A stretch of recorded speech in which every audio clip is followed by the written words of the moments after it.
Bismillah ar-Rahman ar-Rahim.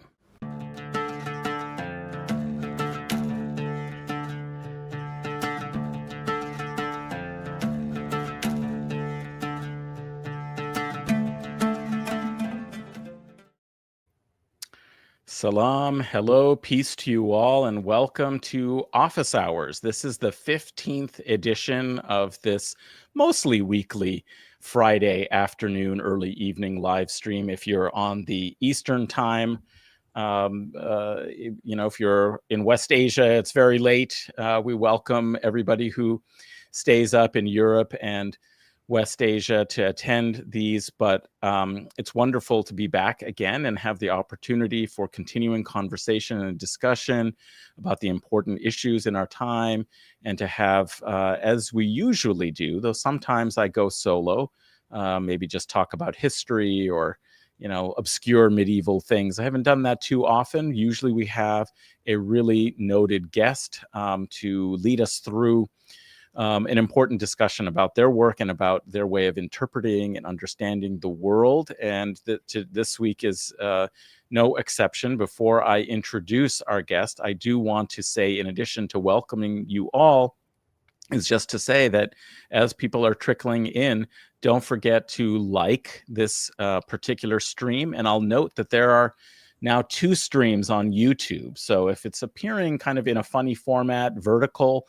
there is a landscape version of this stream. It's in landscape and in portrait. So just go to my channel, Adnan Hussein Show. While you're there, you can subscribe if you haven't already, and then you can find in the live section a different stream that will orient itself nicely on your screen. So be aware of that. There are 2 separate streams now going on simultaneously. But of course, if you're on X, you can retweet this. Don't be miserly. Share good conversation and analysis. And I'm sure we're going to have a lot of that. The topic today is sovereign development versus imperialist war. And to discuss this and some of his work is Bikrum Gill, who is a professor at Virginia Tech and is a scholar of international political economy. His research is guided by third world Marxist political and methodological commitments, and he's concerned in particular with how the contradictions of capitalist imperialism bear upon the sovereign capacity of peoples in the global South. And you should know that he covers a wide range of topics within this kind of frame and approach that includes climate crisis, agriculture, development, attempts to derail development, sanctions, war, and also anti-colonial and anti-imperialist resistance. And he's published pieces that I linked a few of them in the description to this video and sent them out on social media. If you have a chance, do check those out. They've come out in Politics, Globalizations, Ebb magazine, Canadian Food Studies. I really love that you're publishing in also the Vox Umma collective that's doing really exciting and interesting things there. And of course, as a member of the Anti-Imperialist Scholars Collective, they have a blog and a whole series, and you are a member of that collective. Bikram, welcome. I'm so much looking forward to this. It's wonderful to meet you, and I'm sure my audience is very excited too. Yeah, thanks, Adnan. And likewise, I'm really excited to be here, and I've been really looking forward to connect with you at some point. So I'm glad we're able to have this discussion. And just please don't be too intimidated by my book collection. Yeah, that's right. Yeah, we can see serious scholar, empty bookshelves. Yeah, we've got, well, it's what you've read, not what you've got on the bookshelf, and also what you've written. And there's so many interesting things. I thought that maybe just to start with a wide lens before we get into some of the specific topics and issues that are on everybody's mind and related to current developments and so forth.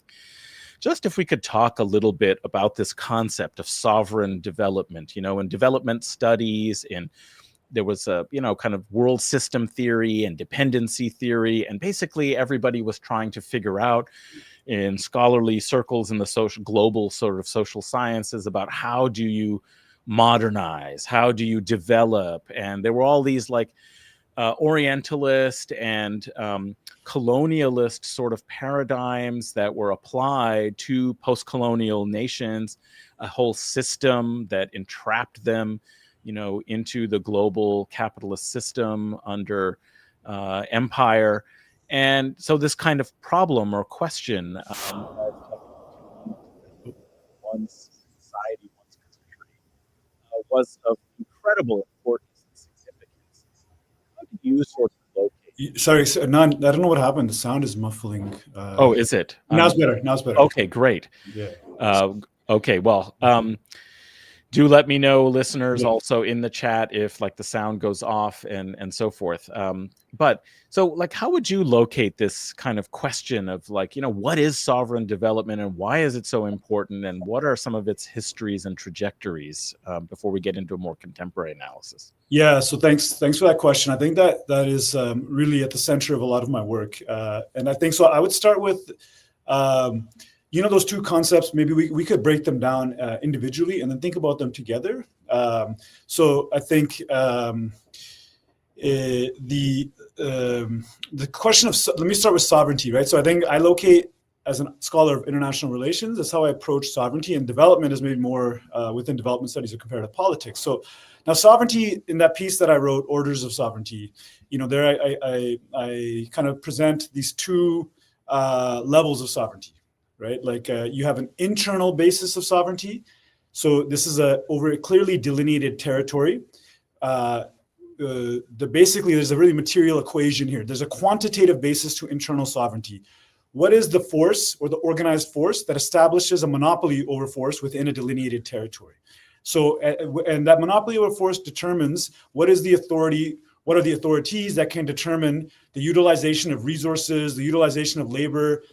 But there is, and I want to emphasize this because I don't think I emphasized it enough in the article, there's a qualitative basis to sovereignty as well. There's a quantitative basis, but there's a qualitative, like, so, you can, and the qualitative attaches to something I think we will discuss, which is the class basis of sovereign development, right? So qualitatively, you can think about there's a people and there's a territory. Qualitatively, what is the relationship between them?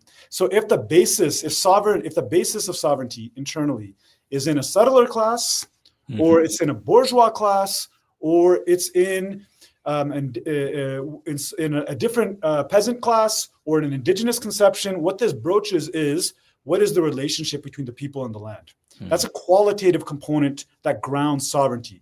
And I think if we get to a discussion of Palestine today, for example, you have two very different qualitative forms of sovereignty in contestation with one another, right? And that qualitative form of internal sovereignty combined with the quantitative question of the military force that is established over this, those are the ingredients for me of the internal basis.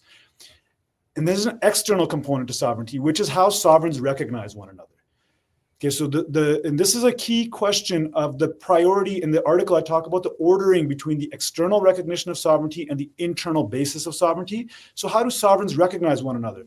If there's a mismatch in the balance of force, you're not going to have mutual recognition. You will have one sovereign essentially commanding or granting. If you grant sovereignty, to a people, then you can impose conditions upon them, and that conditions can impact the qualitative basis of sovereignty.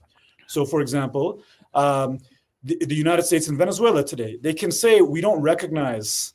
Not just today, since the Bolivarian Revolution, we don't recognize as sovereign a state that is grounded in a relationship, a collective relationship to oil, like to key resources, right? So state ownership is not recognizable as sovereign, and a condition can be put that must be held in the form of capitalist properties.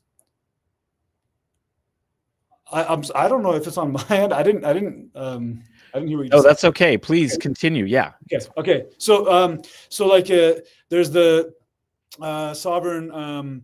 This is the internal basis. It relates to the external basis, right? But so when there's not an even balance of force, and this is going to relate to the question then of development, right? So when there's a mismatch there, and your sovereignty is dependent upon an external recognition, then it can very often reorient that internal qualitative basis. So your resources and the mobilization of your resources and labor are oriented towards development outside of your territory, right? It's oriented towards wealth accumulation and economic development of another territory, or it may not even be a territory. It can be something like a capitalist class that might be territorial, but also beyond extraterritorial, right? So I think that's maybe the question of sovereignty in a way, which is clearly in this discussion already attached to development. Now, let me just for a moment bracket and come to development, and then we can think them together, right? So development, I would start with first, I think there's, like you mentioned, there's a weighty, heavy history, complicated around development. But I agree with Samir Amin and Amilcar Cabral and others that development is not an invention or a gift or a grant that the post-colonial approaches sometimes emphasize, that the North grants the South, right? That therefore must be rejected, which I see there's some value to this when one thinks about different forms of meaning making. But what does Samir Amin will argue development is something the South imposes on the North at first. Maybe the North then tries to flip it into something else, but he's arguing that the social struggles of anti-imperialism, anti-colonialism make a demand for development. Okay, so now what is development? For me, I would start by saying, what is it that the demand is for? It's what Cabral will say, what matters is you meet the material needs of the people. So now we know the history of colonialism and imperialism foregrounds the question of development in a particular way, because the needs of the people are not met, not because the peoples of the South or the colonies were historically lagging behind, but because they were actively underdeveloped, right? Their material needs were actively underdeveloped, and they were actively oriented towards instead the development of the core. So there's an active problem, not of rejecting a development, but a development that was denied, disrupted, truncated. Right? So this is the problem of underdevelopment. This is how I understand it, right? So then the achievement, and then there's another element of development is, on the one hand, you want to meet material needs of the people, but to be truly sovereign requires a form of development, because now this is where I think I take from Fanon. You know, Fanon is somebody who I don't think is celebrating the world he lives in, but realizing that in this world, you have to build power. And to build power, you have to build the productive forces of your country. You have to build the productive capacity. So this is the question of development. And we can see how these two concepts intersect. And what I would say sovereign development then means, in your construction of industry, or if you're an agricultural-based country, whatever it is, are your resources and labor oriented towards elsewhere, which would make you a dependent form of development? Right? Like, is your ability to mobilize your resources dependent, let's say, on the European countries or the North or whoever it might be, who then impose conditions to reorient the flow of surplus towards their countries? Or is it what Amin calls autocentric? And that's sovereign development, right? So that now sovereign development is often, through the work of world system scholars and others, associated sometimes mistakenly with this notion of delinking.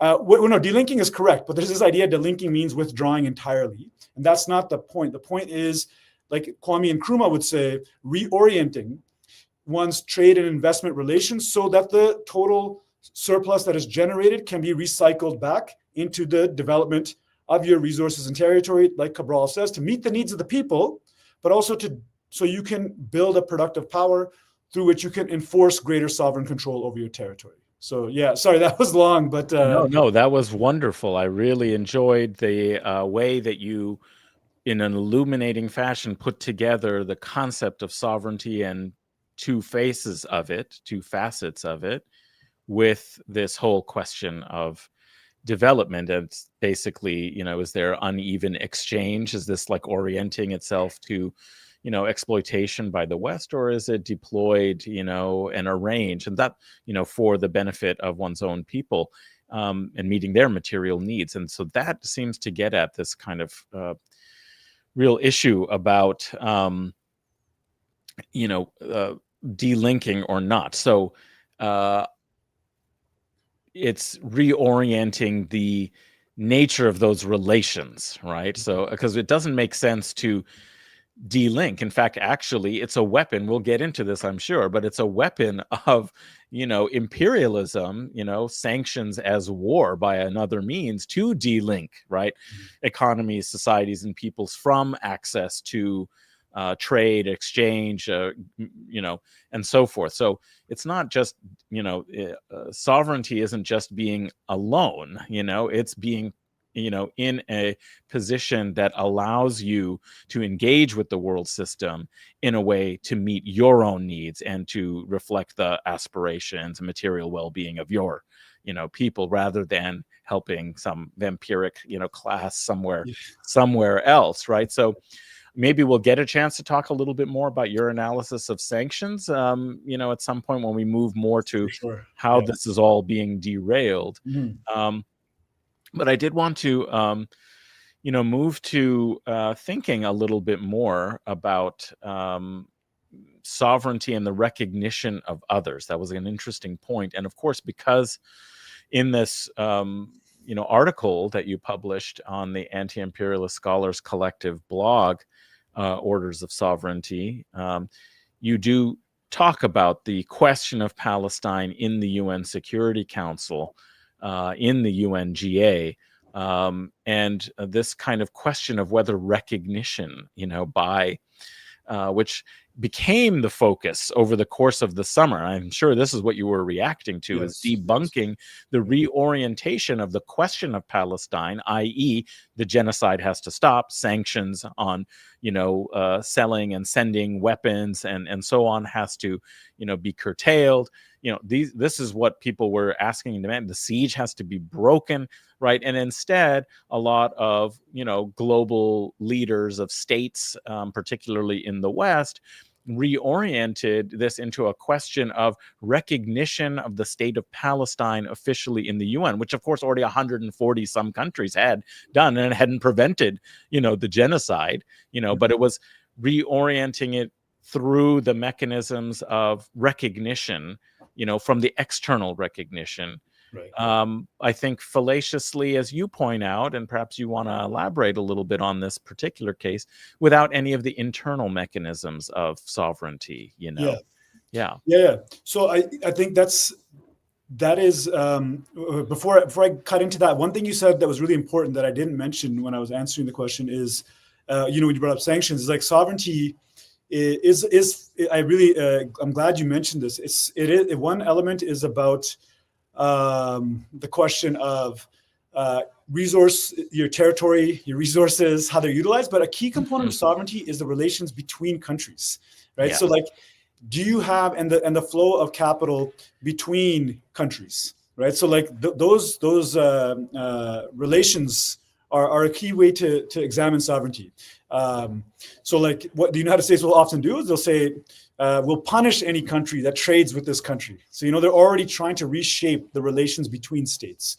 Now, on this question of you're right, this article did really take up the question of sovereignty in relation to Palestine. And the point that was trying to be made is that the celebration to recognize Palestine, this is an old game. You see the history of capitalist imperialism, this specific form of imperialism that's attached to capitalism, it will often, it can recognize colonized peoples, sometimes to a limited extent as a people, as a culture. It can grant you recognition, but only if it is attached to an undermining of the real internal basis of sovereignty we just discussed. So look at this summer. Last year there was a Beijing declaration in China where the Palestinian factions came together to emphasize national unity. That's not attached. It actually reinforces the internal basis of sovereignty, right? It's not attached to demilitarization of the resistance. The New York Declaration this summer says we will recognize a state of Palestine, but contingent upon the disarming of Hamas and contingent upon the state of Palestine being demilitarized. This is what it is essentially doing, is returning Palestinians to the foundational condition of colonialism. The Balfour Declaration, Oslo, like these formulas again, where you have an armed Zionism and a disarmed Palestinians and a disorganized Palestinians who cannot reproduce their distinct qualitative relationship with the land. So they, and I like to say this quote very often, Ghassan Kanafani, the Palestinian revolutionary, he put it very poetically, but I guess in a very haunting way, that the Palestinians are forced to exist in a world that is not ours, he said, in a world that is not theirs. So they're essentially oriented towards servicing Zionism because they have been stripped of the material basis of sovereignty. This is why he has this famous discussion of the sword in the neck. Like what kind of this is the conversation, right? So what we see happening this summer into the UN General Assembly debates, into the Security Council resolution that's happening right now, is a way in which it tries to reinforce Palestinian dependency. Your state will come, lay down your arms. But this is a formula for what we've seen, only accelerated theft of Palestinian land.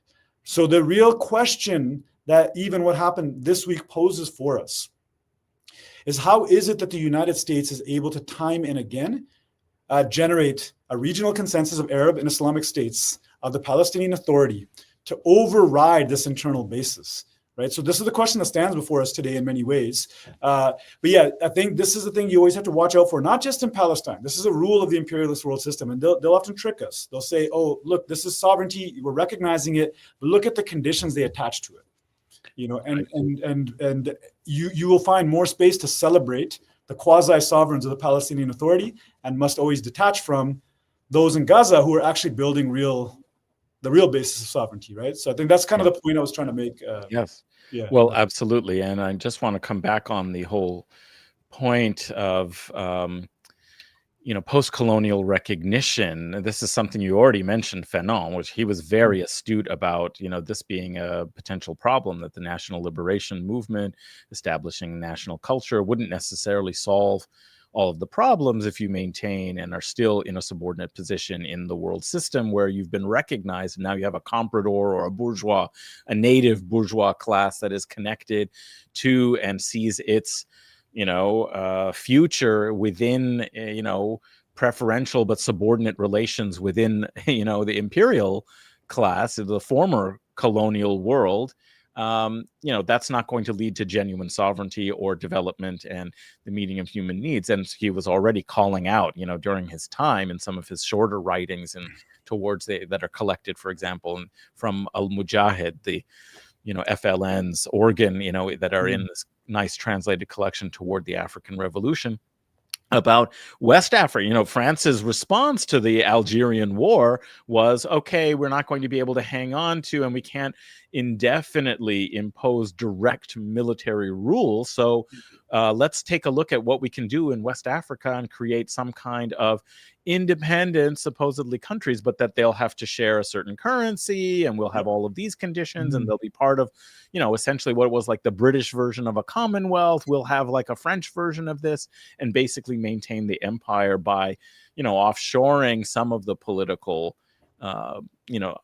trappings of sovereignty while maintaining control over those internal conditions. And so you get the external recognition. And we've seen that so often. I mean, you gave the Palestine case, but that is Oslo altogether. I mean, we've already seen it. This is why your question about how is it that it's possible to keep reproducing in slightly different languages at different iterations in history, the very same thing that already failed. We already know that the Oslo process was, as you put it, a mechanism for the accelerated dispossession of Palestine, right? So, so I think this is a really important point to recognize that that's got a long history itself. Yes. But I do want to come to the question that you posed here, because that is what we're talking about this week, which is this UN security. So, there were announcements of the New York Declaration over the summer. The UN General Assembly convened the Trump the so-called Trump so-called peace so-called plan, because each of those, Trump peace plan, each of them are very, contested as like unreal. But whatever that move was, sort of articulated this trajectory that you're talking about of hollowing out genuine conditions of sovereignty, making it conditional on, demilitarization and so forth. But at the time that the ceasefire was sort of negotiated and then constantly undermined by Israeli and continuing of Israeli aggression, it didn't necessarily seem like it was likely or possible that some kind of UN-sponsored peacekeeping force would actually end up, and we still don't know if it ever really will, but we didn't expect that there would even be agreement that such a thing would pass through the Security Council. Right. So I wanted you to kind of tell us how you're analyzing, what happened, the kind of conditions of sovereignty that are being contested here, And let's try and think a little bit together, and maybe, we'll have ideas coming from the chat as well of like, why is it that all of the Arab and Muslim here's my the compradors who have been placed in control over these lands and territories in post-colonial nations that have fragmented and fractured, the whole region, are totally dependent upon, the U.S., the West, or they fear, that they can't have other networks or positions in the geopolitical international system that would preserve and protect them. So, they are following in line with this. I mean, there was it seems to me, less capable corralling of these groups under Biden, but Trump somehow seems to have been successful in convincing them. Yeah, that's exactly. So that all needs to really be looked at carefully, I think, about exactly how and why. And just one last thing to put in the mix for you to respond to about this is because to me, it is like so utterly disappointing when we saw just 2-3 years ago, there were alternative pathways that were emerging out of, for example, China's brokering of a return to diplomatic relations between Saudi and Iran, the net effects of that being, a kind of peace arrangement and final kind of agreement to end the horrible genocidal war in Yemen, right? There were things that were starting to happen that, indicated that there could be possibilities for greater regional relationship and cooperation, and partly under the sponsorship of China, that would be very beneficial for the region. And all of those have been, it seems, shattered. You had during Biden, you had like MBS saying, oh, we don't need to care about the United States. Let's join BRICS. Let's do business with China. All of a sudden, that seems to have stopped. So we have to kind of take stock what in such a short period of time has undermined these other trajectories. Yeah, I think so. That's I'm supposed to be working on an article actually looking at this, and I'm not going to say for whom, because just in the case I don't finish the article, but I hope I will. you know how it goes with deadlines. So like I think that and this pattern you're identifying and it's really interesting with the Trump administration. This has played out now at least 3 times. There's a Security Council resolution on Haiti, on Yemen, and on Gaza. And each 3 times, and I'll come to this, China and Russia each time spoke very vociferously in opposition to each of the resolutions. But in each case, you had a similar pattern, and we can unpack it, but I just want to put that one thing on the table first. In each case, the United States under Trump has demonstrated, I think you're exactly right, the capability to mobilize a diplomatic regional consensus in Latin America and the Caribbean and in West Asia. So even on Haiti, the United States was able to mobilize regional states, even those on the left, to align with its position on sending in a gang suppression force to Haiti. And like this is a similar thing that's played out on the Yemen resolution and the resolution on Gaza. That's one thing I want to emphasize, and I'm going to come to that. So like the other point, though, I think that's really important just to say up front is there is not going to be, like when you're saying like it's hard to envision the stabilization force.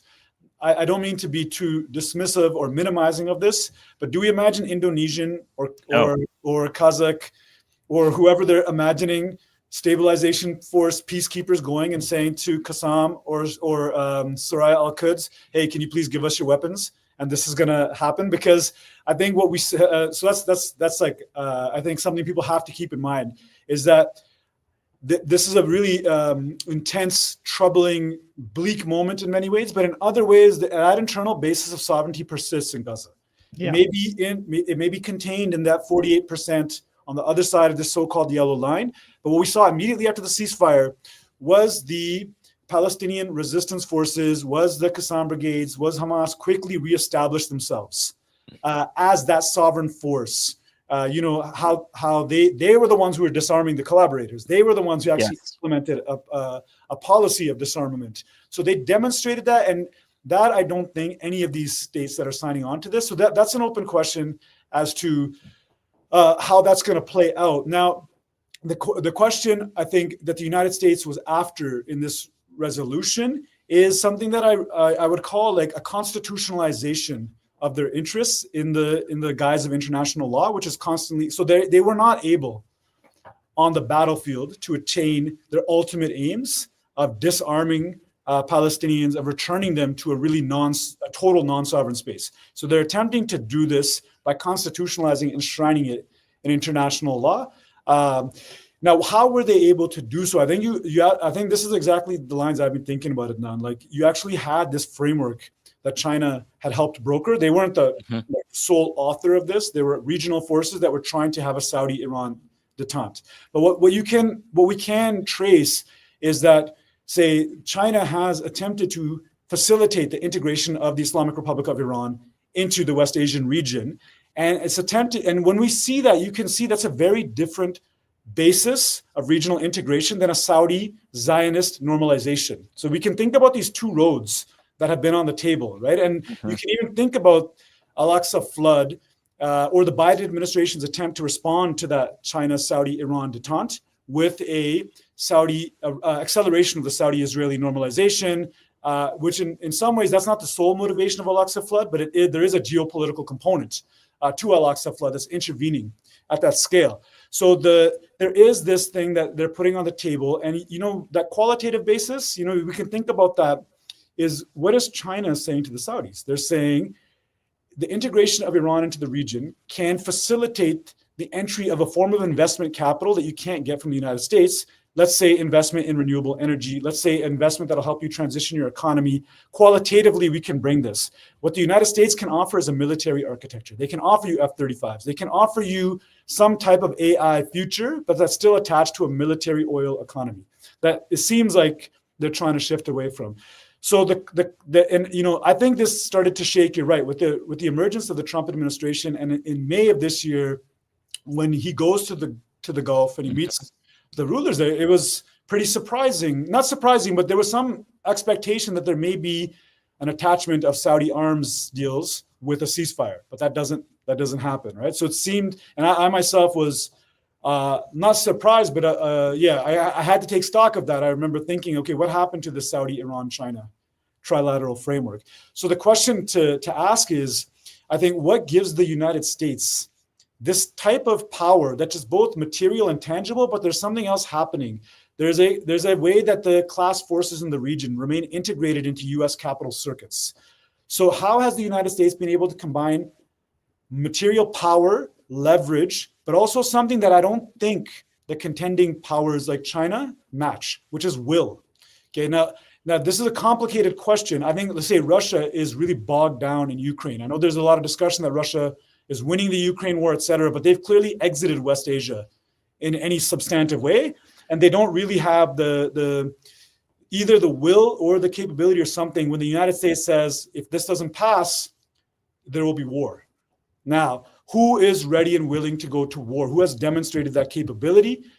Very clearly, this has been the United States has been kind of no holds barred in a certain way, and what they're kind of presenting in that sense, right? So how is it that I think the question to pose is, how is the United States able in Latin America or in West Asia to construct this regional diplomatic consensus? And then I think the debates around, say, China in particular, China and Russia vociferously opposing all of these resolutions, Haiti, Yemen, Gaza, but not exercising their veto. Now, I think there can be definitely a strong criticism that is launched.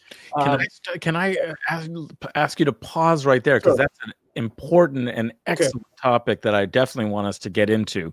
So let's bracket that for a moment. But I want to go back to something that you just said before we lose some of that thread, which is, I think there could also be a kind of counter analysis of Russia's involvement. Yes, they have abandoned, and did abandon Syria, but there's also been evidence that, that they weren't as committed to, some aspects of what we would think of Syria in the axis of resistance, right? They had other concerns and considerations, and we see that they're very involved right now in southern Syria. They seem to be cooperating with the idea of trying to connect, Daraa and those regions of the Golan that have been, where Israeli occupation has been extended much further, with through to the Kurdish regions in the north and the so-called David's corridor. And there's evidence that they have been going along a track of, even before the Assad government fell, of trying to encourage him to, maybe pull out of his Iran kind of connection and make peace with the get back into the Arab League, which ended up happening, and make peace with the Gulf states and to seek kind of patronage there. So what I would say is that they have not necessarily been as committed with their own kind of troops and that kind of thing as we've seen perhaps in the past, but they still also have their own orientation within it, and it's not one that is anti-Zionist in any way whatsoever. Right? Yeah. So so there's some complications, it seems to me, with thinking about this BRICS bloc and some of the affiliations and alliances. And of course then we'll come to China, and we'll have to admit that China, while it did this, what I was very hopeful about when it brought together all the Palestine factions, and this is before October 7th that it put together the Palestine factions, and then looked like it was going to push on some kind of at least a two-state solution being materially realized. It was setting up the possibility to make a diplomatic offensive of some kind on that score, and that it was interested in West Asian affairs, and, as you put it, the integration of Iran into the rest of the region more fully. So, that seems to be, we're on a surprising to me, well, it's not surprising, but disappointing, but you can only be disappointed if you have hopes. And those are, in geopolitics, very unreasonable, perhaps, to have any. But I guess the fact that they're, still a very big trading partner for Israel, et cetera, they've done, nothing about that. So, I don't know if you wanted to react to the Russia kind of question, is that it doesn't always make sense to group them exactly the same and to think about them as some anti-US bloc. I mean, when it comes to the question of the state of Israel and Zionism and their own envisioning of what's possible in the region. Like, they want to just have some, relationship and some access to these Gulf states as well. So that's one component, and then we can talk more fully about China. Yeah. So, okay. I mean, and I can speak more to China than Russia, but I would just say, I agree with you. It's not necessarily helpful to conflate Russia and China into a singular interest. But the question of I think there's how I would encourage people to approach it, or how I like to approach it, is suppose for China or Russia, they're caught up within a series of contradictions. Mm-hmm. You exist in a world system that you cannot escape. So you need to try to assess things as far as possible in a totality. That might seem very complex, but to simplify it to one sense, like a question that I'll often ask is, if you were to, for example, remove China from the region, who does it benefit more? Who does it harm more? Right. So I would continue to maintain, and I don't think these are ethical and moral questions, because a lot of people are posing this term in terms of ethics and morals, which I think is an important basis. But if we were to stay on a materialist plane, I think for both China, maybe less so Russia, but especially China, it is in its interest, I think. I don't think they're just doing things. They're, like people saying this week, China's just concerned about its interests. In fact, the integration of Iran into the region is in China's interests.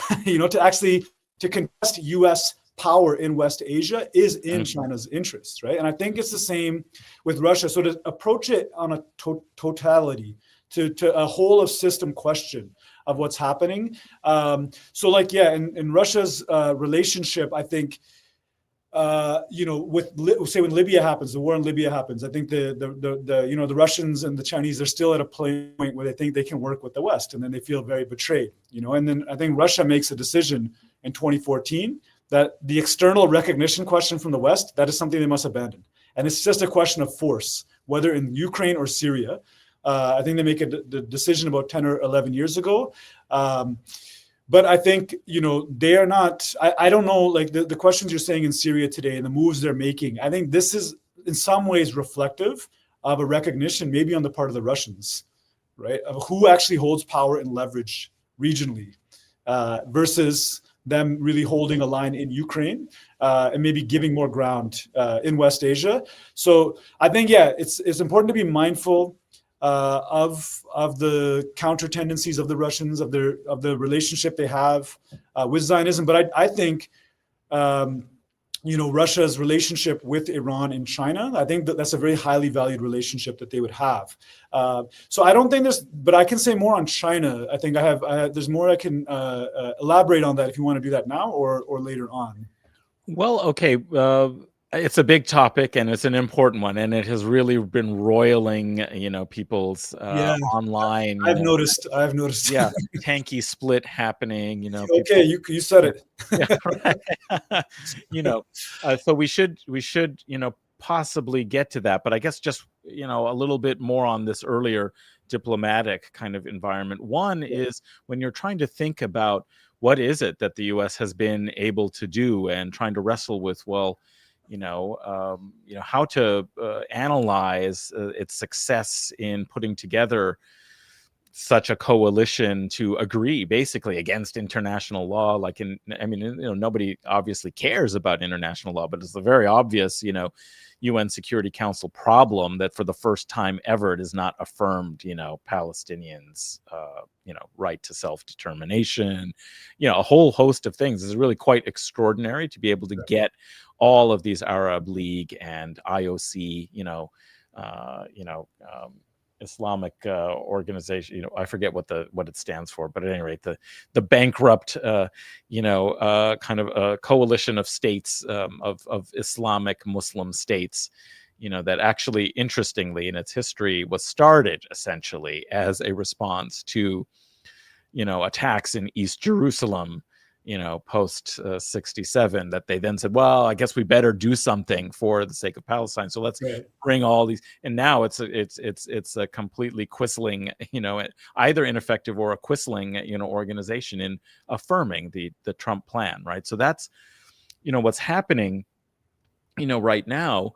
But what it points out, so what I wanted to say is that there seems to be some kind of diplomatic and I don't know, ideological or disinformation, how to put one's finger on it. There's something that the US is much better and the Western coalition is much better at doing, particularly through the organs and that it has created, like the UN. It is able to manage this organization as the platform through which these geopolitical, and diplomatic relations is conducted. They have a way of being able to accomplish things through it that, even other very important members of the Security Council with a permanent vote are less capable. And it's partly media, partly this, kind of like familiarity with the organs of the institution, having so many people who are in high positions or have controlled it for so long as an expression of neo-colonial, global order. So there's something going on there. But the second thing is just that this has to be emphasized here at the outset, is that, Trump himself even admitted that we have to do this ceasefire and we have to do this whole plan because, Israel wasn't able to do it. Yeah. Right. Israel wasn't able to do it. So now we're having to, kind of rearrange. And it means maybe U.S. troops will have to be involved because, as was said, we're not expecting, effectiveness from, contributing forces from other parts of the Muslim world or global South to come in and actually demilitarize. That's not, realistic and not going to happen. And as one person who, put in a comment here, P_pod, would you all want to talk about reported new U.S. military base development beside Gaza, other than the Zionist entity as a whole and in Syria? And it seems that, the United States is having to put actual infrastructure, materiel, and military, because otherwise it's not going to happen. So that's the realization that also makes even more confounding how it is that Arab and Muslim nations, seeing the weakness of the United States, seeing the fact that after 2 years of unremitting war and genocide, Israel basically needs to be bailed out. Right. Why Yeah. are they like how and why they could participate in that is a real kind of question before we move to the big topic of China. Yeah. I think well that touches on something that maybe we briefly mentioned before. So in before moving to the big question of China or the interrelationship of this discussion with that one, the question of like say something like the Arab states, but let's say the Palestinian Authority, right? So I think this is the real question that you're posing. And I think some of the debates in the tanky split, or however you want to say it, have missed the target in a way. Because I think that there's a criticism that can be made, or a critical analysis, say vis-a-vis China, but it's less about the veto or the abstention. It's more about the way you put it here, like how and why have they not been able to effectively build a regional consensus in the way that that's the real question to get to. And when we get to China, we can think about there's contradictions that China is caught within that makes it very difficult for maybe some legitimate reasons, maybe not. But the United States is able to build a regional consensus because they have this thing we call client states. And how they we can see when we get to China, they don't actively build client states in the same way, and maybe for a reason that we would agree with, right? But so you build client states in a way that takes us back again to Kanafani and Fanon, right? Through comprador classes, through integrating, and we see this very clearly in the Gulf, the integration of Gulf capital with imperialist capital. Now, I think there's an open question that, if we go to Hegel, we don't have to answer this stuff in real time. It's only in reflection. Now, how is it that the United States has been able in this moment to peel away? I see this comment, UN doesn't build consensus, it imposes submission. But I think that, the question of the bombing of Qatar in September is an interesting one to pose in relation to that, because you bomb Qatar and it's almost like you're a protection racket. Like Qatar is bombed and then you're like, hey, we can protect you from that bombing. Just there's conditions that are associated with it. But I think maybe one target, the target of analysis right now may be, why does this not bring the Palestinian Authority to a legitimation crisis at this moment? Like how can, and this should orient our attention to the West Bank in a very particular way. So we have that internal basis of sovereignty in Gaza, but in the West Bank, there's this external relationship that overwhelms questions of Palestinian sovereignty. So how is it that the Palestinian Authority maintains rule in the West Bank? Because when we get to the discussion on China, again, I'm not trying to sidestep criticism of China here, but there's this question of China, are they supposed to impose a line in the name of the Palestinian people, like basically doing what the United States might do elsewhere, the people versus the regime type of framework, right? But I think it poses this question really profoundly of how does the Palestinian Authority maintain itself, and how does it not give rise to something that would overturn the PA-US relationship? And a similar question with the Gulf states or the Arab states more generally, is it really broaches this question of the absence of internal basis of sovereignty in the region. Except for Ansar Allah, right? Like, and I guess Lebanon is a little more complicated, but except for the question, and I think this is why Ansar Allah has been attacked militarily and economically relentlessly, is it poses this question of who can issue a sovereign command from the region to a country like a China or whatever. Like now, Hamas does issue this type of sovereign command this week, but Hamas doesn't exist in the United Nations. Now, of course, we can say the United Nations is not a legitimate body, but this discussion is happening in the United Nations. So I think it poses this question of the internal basis of sovereignty in a particularly urgent way, and why China can't do it. Because I'll leave it to you, but when we shift to the discussion on China, is because China doesn't cultivate, I don't think, an interventionist politics in the same way, and that leaves it at a constant disadvantage, I think, in this kind of question of diplomatic consensus building. I think you're right, and I like that analysis a lot. And I think those are the key issues. We should go ahead and just directly talk about that. the way it's been framed by a lot of people is, as you're pointing out, more in this moral kind of position. And a lot of people had expectations, as P_pod also says, like, we want China to be faithful to a counter-systemic front that recognizes how bogus the UN is at this point. But that's not where things are at in China and beyond. They don't have the investments in the way that they relate in the region, geopolitically, economically, and so forth, to have that kind of dependency, to have classes that then would kind of be allied in a very direct way when it comes to these sorts of questions in the UN, as bogus as it may be. But that's, and the other point that Benji also put in, Benji Doendorf show, shout out, you're going on their show. Yeah. What's up, Benji? On resistance is fertile. The UN has proved for the past few years it's utterly useless, and now we're all getting our knickers in a twist over a vote in the UNSC when the US said these are now non-binding. I guess the point here is that sovereignty is sovereignty. It's not just yes. that there are internal, as you're pointing out. They can't just at the level of the UN pass something and expect that this is what's going to happen, because the real basis of sovereignty within Gaza is, the resistance factions and what they, are continuing to be willing to do to extend their resistance against any imperialist occupation sort of force. And this isn't going to change a lot in that internal kind of analysis, I think. But I guess it's an open question of whether it changes anything that's materially significant in the external environment of what states can do that might want to impose sanctions or might want to, put restrictions on certain aspects of trade, or if ever we would see a society in the West that actually, demonstrated enough resistance and solidarity to pressure its political elite to make a change on some aspect or component of their support for the genocide in Gaza.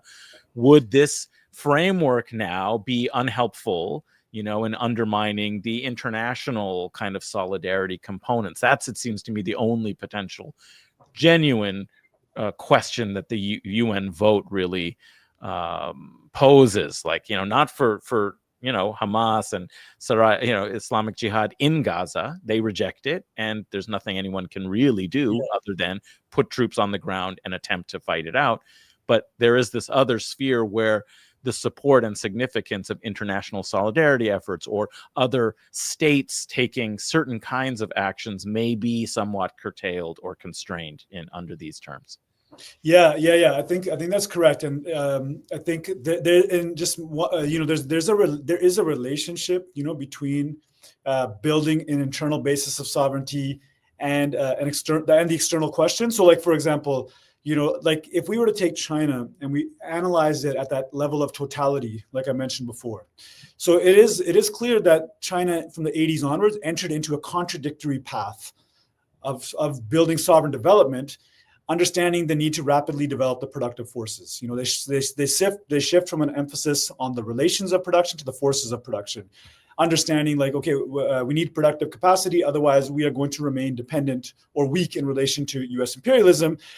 That strategy, it pays off over a long period of time. China does eventually start to appropriate more world surpluses. They recycle it into the global south, as we know, and it engages in relations with the Zionist entity for the reason, right, that they don't have access to US military technology. Now, I'm not trying to excuse this. I'm just saying like their approach, but that China then does recycle military technology to the Islamic Republic, and that military technology does find its way to Hezbollah and the resistance more generally. And the whole way that China is able to help countries withstand sanctions will have an impact on the development of this internal basis. China's not driving it, right? It's Palestinians who will liberate Palestine. It's the people of the region. But like Fanon called this the changing of the international context. It can matter, right? So I think that's been a key component of thinking about the relationship between the two. Now, the question of, I think what happens this week in relation to what the significance of it is is like they don't their policy has long been, and this is a big contradiction, and maybe I see people in the chat saying, why are we even talking about the UNSC? But I think there's been a way in which, say, China will say the United States acts as an arbitrary power. There's no consistency in the way it applies principles of sovereignty, how it applies principles of international law. So China tries to demonstrate and tries to work in a way they're not going to arbitrarily say, we don't recognize the Syrian state, we're doing this in service of the Syrian people, right? So they're always trying, but that puts you in a bind because China in the 1970s and 80s, they abandoned, now they were not like an interventionist power like the US, but they had this exportive revolution, a people's war. Globally, they abandoned this. So now they're not engaged in cultivating internal networks in these states in the same way, right? They actually will work with whoever is there. This becomes their conscious, explicit strategy. Because they're trying to focus on accelerating their productive forces development. But now people can have a legitimate critique of this in terms of the impact it has on affected people, but it's clear that this has now potentially at times a negative impact on China itself. So this is where I would say I would disagree even that China's interests are in working with the US in West Asia. That China needs the US to be defeated in West Asia, in fact, right? Like, because the United States gambit with Al-Aqsa flood, the United States relationship with Zionism is about reimposing its control over the energy resources that go in and out of the region, because they will never, ever, the game is over. China has won the economic game. They will never outcompete China economically. So all they can do is impose a currency power, which is attached to oil power, and they've doubled down on oil and gas as China's shifting to renewables. So this West Asian program is core to the containment of China. So like that's all I would say is in relation to these debates.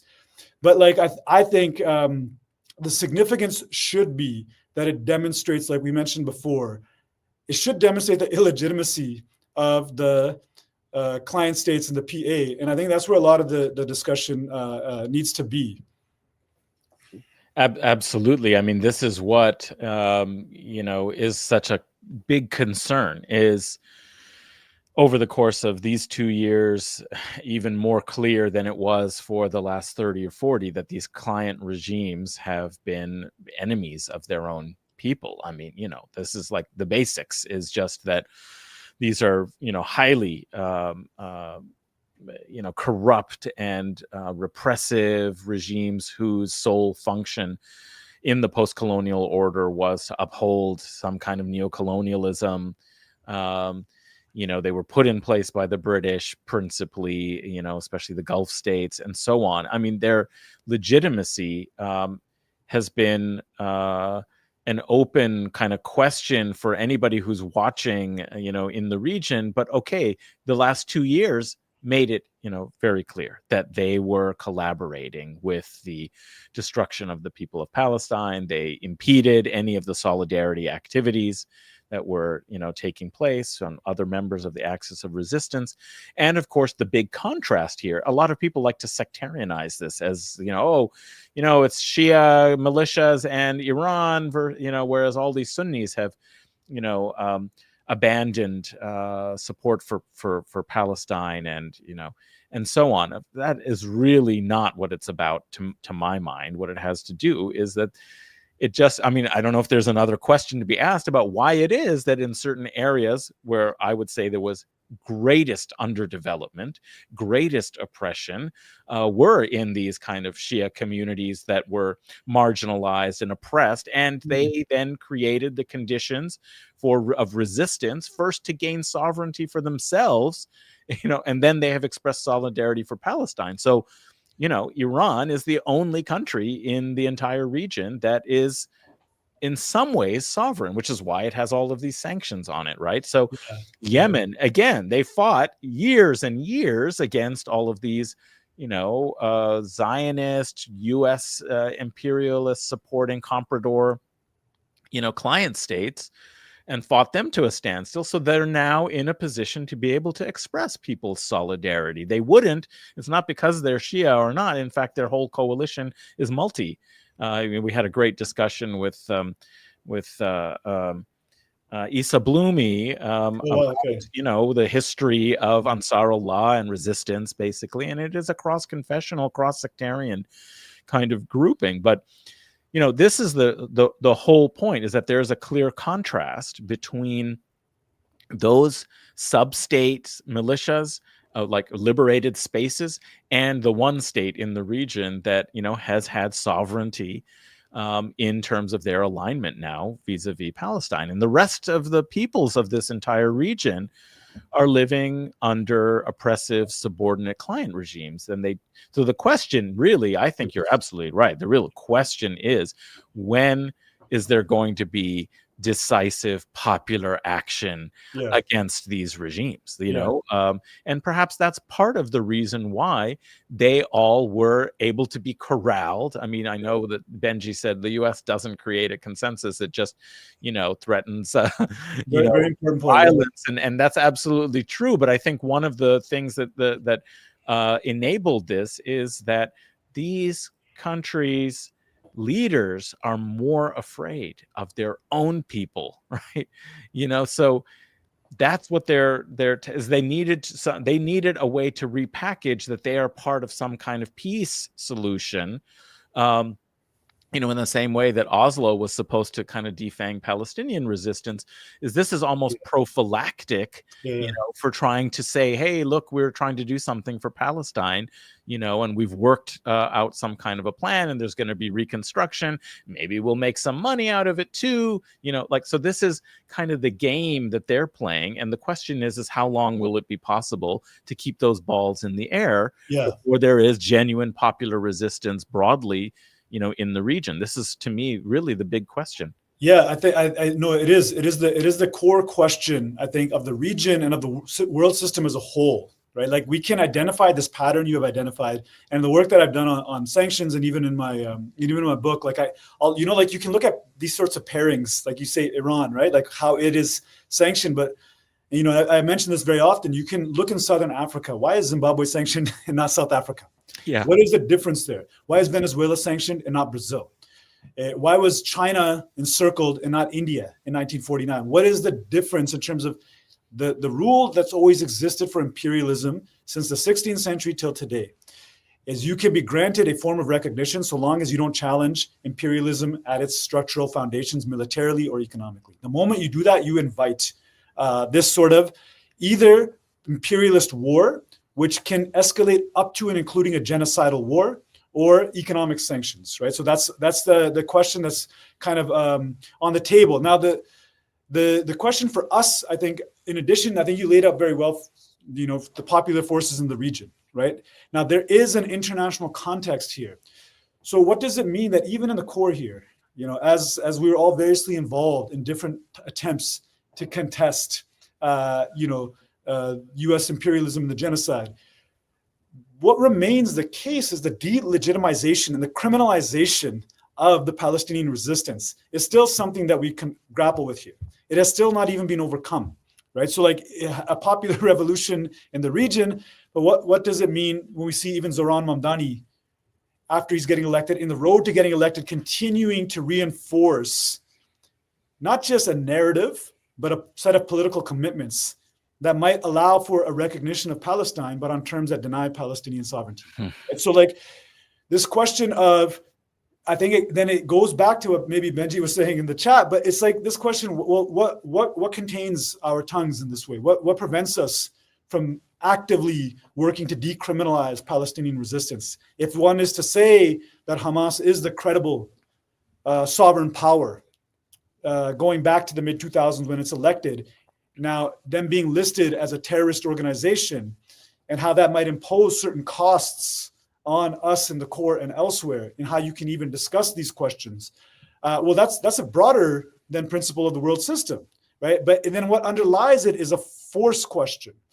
Those are the questions we must open up, right? Like I think, but I do think in the medium and long run, we are seeing a tendency towards them not being able to hold this ground. As much as there's been a recouping maybe this year of U.S. power, projection of U.S. power, it is still the case that I don't think they will not be able to eliminate the Palestinian resistance in Gaza. They tried to eliminate Ansar Allah, even Hezbollah, the Islamic Republic. So there's kind of a holding pattern right now There is a rearmament happening right now. There is expectation and a preparation of a war to come right now. And I think you're right. The diplomatic moves are maybe also a sign of weakness, right? Yeah, you can go back to war. You can create much damage, but that's also going to be undermining your own military reproduction capacity over a period of time. Yes, yes. No, I love the very interesting remarks. We should probably deal with China before we come then to, we've been talking about components of imperialist war, but that's something we should also talk a little bit more about sanctions, other Yeah, components of why and sure. how they derail. But let's first talk a little bit more directly about China, because as you said, there was a lot of like moralistic kind of outrage, people feeling that perhaps they're just willing to sacrifice the Palestinian cause and question. It doesn't matter very much to them. And so it's okay, which I think occludes all of what we would consider the anti-imperialist analysis about the significance of the Palestinian resistance and Yes. national liberation struggle. Yes. So that doesn't make a lot of sense to me to like go in that direction, but others, I'm not sure I like a lot of the defenses either. A lot of the defenses have been, oh, well, if the Arab and Muslims, which we were just sort of talking about the reasons why, that would become very difficult to see them, kind of take a more open stance. That, well, if they're not going to do it, well, it's not China's business to like go save you from, and I think there's a need for a much broader, kind of sober analysis of these conditions and the real status of the world system right now. And some of this depends on your interesting and important point about the nature of Chinese involvement and investment has created different kinds of sovereign, because it helps and assists sovereignty. It is not necessarily meant to fulfill Chinese objectives about, its potential position in the world system. And I would sort of argue, and I was kind of concerned about the loss of Syria, as if you do this and if you allow Iran to be, attacked, this is, actually dangerous for the Chinese. I agree completely with you that it's actually in China's interest to integrate Iran as an important and powerful player and bring up the region of West Asia to resist, more effectively and better, the ravages of imperialism. So, how do you try and think about it? Yeah. So I think, yes, I agree with you. The point, and I want to just emphasize, the point is not to like excuse China, right? But the point is like if we can have a sober reading of this, the point is to think about, and again, I will return, like when we, in the ACE Collective, if we make it to a discussion of ACE, like in the ACE Collective, we have a principle, what brings us together is that US imperialism is the primary contradiction. So what is the primary question? Like, and for me, like I come to this through the Marxist tradition, somebody like Antonio Gramsci, who will say in each conjunctural moment, there are many questions, but we want to think about the primary question that bears upon other questions. So in this moment, it seems to me, the primary question is the one that we posed earlier, is how is it that the US is able to mobilize this diplomatic consensus? And then the question asked of China is, why is it not able to contest at that level? Because, the veto question is almost secondary to that. So now, and I will say, and I hope I can come back to it, but I will say it is more than time, though, I think, to push China however we can. I know we're not citizens of China or whatever, but it is time to raise questions more openly, maybe aggressively is not the right word, on BDS in relation to China. I think like that's a question that should not be deferred. It should be highlighted and raised, again, in a sober sense that reads that in relation to the totality of China's presence, right? Not just, okay, this then defines China in and of itself as a whole, but this part should be critiqued. And then I think, like China's its interests are in, like I was saying before, in establishing a different order in West Asia. But it's what China has not done. My criticism of China would be this, right? Like the Beijing Declaration, China does not put teeth behind its initiatives. So what is the leverage you're bringing to bear? Because the Beijing Declaration is really important as a framework. I think it's really important for people to revisit the Beijing Declaration from last summer, because what's essentially doing, the project of colonialism and imperialism is balkanization. Let's just be quite frank about that, right? Like on any scale, it wants to unify. If you go to the 19th century, unify Europe in the Congress of Vienna, partition Africa, partition Asia, partition China. That's always the formula they want to have. So Balkanization is something. Well, I keep reading the comments, so I keep losing my train of thought. Where was I going with this? It was a very important point I was making. So the Chinese, they don't put leverage behind their initiative. So the Beijing Declaration, for example, is so important because it's promoting Palestinian national unification. So the West Bank, Gaza, this is a fragmentation of the Palestinian national body. And Hamas, to its credit, like Al-Aqsa flood, one aim you could see was to unify over the factions, because they're asking for the release of Marwan Barghouti, right? They're trying to, in their actions, say, this is not just about Gaza and the blockade. This is about Al-Aqsa. This is about the accelerated colonization of the West Bank in 2022, 2023, right? So there's an imperative of unifying Palestine. The Beijing Declaration creates space for all factions to come together. Now, what China doesn't do, though, is it never applies leverage to advance these initiatives. And the United States will apply leverage, like we can see in the war with Iran. Now, China is not inactive there, but they have a long-run strategy that the United States will collapse under the weight of its own contradictions, right? Like, what are the contradictions of the United States? Well, you have a massive capitalist class that will not reinvest profits in a way that will actually make it economically competitive as an economy. They'd rather send their profits into stock buybacks, right? So, there's a whole set of contradictory relations that I think China is assuming may lead to the eventual weakening of U.S. power and the containment of the U.S., right? But they don't bring direct leverage to bear. This is one thing I would say. And whether in terms of the relationships between states, whether in terms of advancing the Beijing Declaration, what one form of leverage may be, is to more acutely bring pressure to bear on Israel, on the Zionist entity. That's a clear form of leverage that you could exercise, or in other forms. So I just think there's been a hesitancy to exercise leverage on the part of China, and I think that's something that explains what's happening here. But I would still say, though, then that's a limitation. So it's not simply about this is the responsibility of Arabs and Muslims alone. Right. I think I would agree with Ali Abu Nima, who recently said this is an international issue, right? And Palestine is actually at the heart. It really truly is the beating heart of anti-imperialism today. I wouldn't say it's not the only struggle, but in many ways, its location in West Asia makes it pivotal. And it cannot be the case that the Palestinians pay this cost, this horrific cost, an unbearable cost, right? And that others are not asked to also carry some form. Because if it's the case that the destruction of Iran will open up the road to a deeper attack on China, and if West Asia is a key front right now in that battle, and the Palestinians are paying for this to the degree, and people in the region more generally have been subjected to the most intense degree of military intervention over the past century. So that question, then I think, it's not enough to say, okay, where is the popular? That's a question we shouldn't sidestep. But then I think this question of what is the leverage that a China can impose, and that question needs to be put on the table as well. But I don't think it can be the question either, right? If that makes sense. Right. Yeah. It's not about the savior simply because it is the most economically powerful, nation, that it then has to act as the insurgent of the world, the way the U.S. is the hegemon and the policeman of the world. And so China has to be, insurgent, of the world.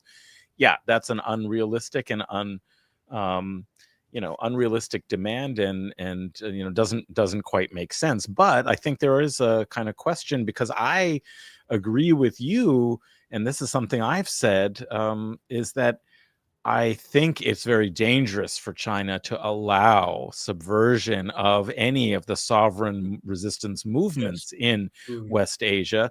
I was deeply concerned about what Syria could portend, and we've been seeing devastating consequences and effects both for the people of Syria, but also for the larger anti-imperialist struggle in the region.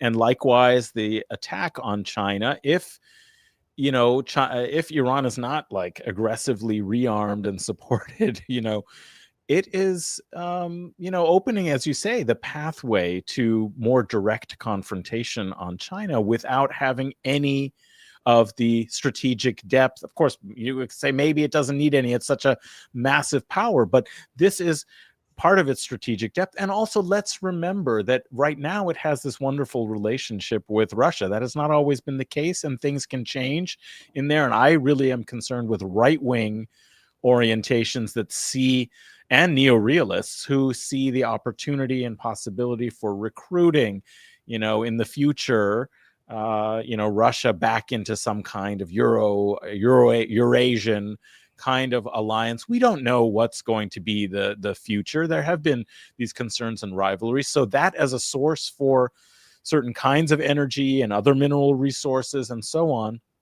for the short term period, for the next 10, 15 years, even as China ramps up its green energy technology, it still needs, access to oil. And the closest oil is in the Persian Gulf. It is Iran and these, Gulf monarchies. They are still the biggest trading partner for all of these Gulf statelets, petro monarchies, because there's still the need, for that as a strategic source of energy. If you let this go completely to Western imperialist control, you will be cutting off the sources for your own sovereign development, quite apart economically. And then, of course, there is also the military sort of question. So that's one, kind of concern that I have with, so it's, for me, it's not just the moral, hey, although I do feel that way. Of course, I do wish there was a pole like there has been in other times that was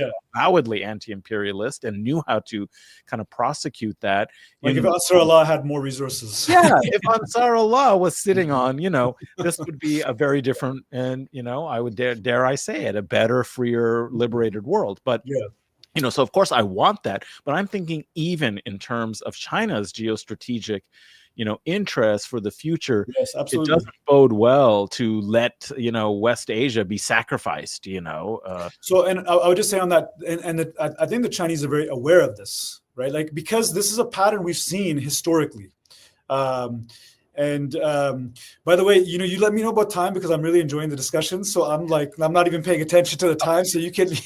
We're good for a little while. I do have to, while you now take up your response and your remarks, grab my power cord. Speaking of energy resources, so I have to do your thing. And we're both coming out of a 3-hour faculty meeting, so I think we got that energy we're coming with. But go get your cord. I've been in that situation before as well. So I think the Chinese are very aware of it, and there's a historic pattern that you're identifying here, because the United States has already done this before, and I've mentioned this elsewhere.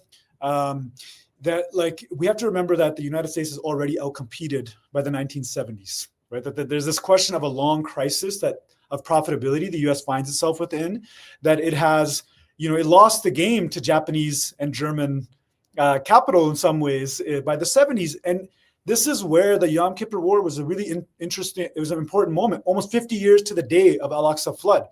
But it's through the Yom Kippur War that the United States establishes military projection power through Zionism, which they're able to establish a relationship between the oil and dollar, which then gives them a power, a seigniorage power, that forces the Germans and Japanese basically to hold US dollars as a reserve currency, right? And, eventually the US is going to use this financial power against the global South. It's going to use this link up between oil and dollar, with the petrodollar, to exercise a global power.